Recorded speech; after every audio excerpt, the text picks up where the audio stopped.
Как много прошло времени с тех пор, когда ты в последний раз будила меня, мама. Как давно я не ел пищу, приготовленную твоими теплыми и нежными руками. Как же давно я не целовал тебя. Сейчас ты живешь на этом месте. Уже никто не приходит к нам, спрашивая о тебе. Как обычно, я пришел навестить тебя, рассказать тебе о своих переживаниях, ошибках прошлого, печалях и сожалениях. Но ты молчишь мне в ответ.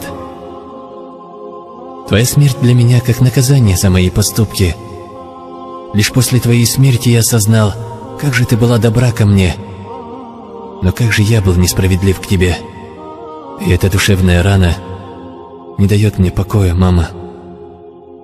Ты старалась изо всех сил в надежде, что мы станем достойными людьми, не будем хуже остальных.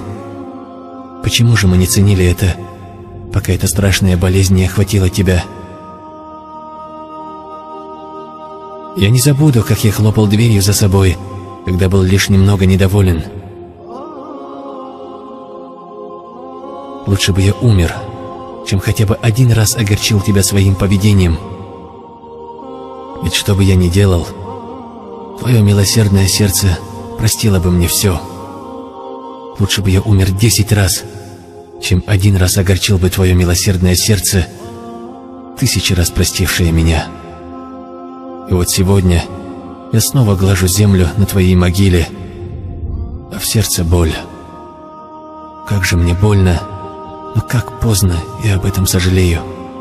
Я знаю, что ты меня простила, мама, но я сам себя не простил. Я никогда не прощу себе этого. Ты ушла, вкусив сложную жизнь. Я же не успел попросить у тебя прощения. Прости же меня, мама. Ведь ты всегда умела это делать.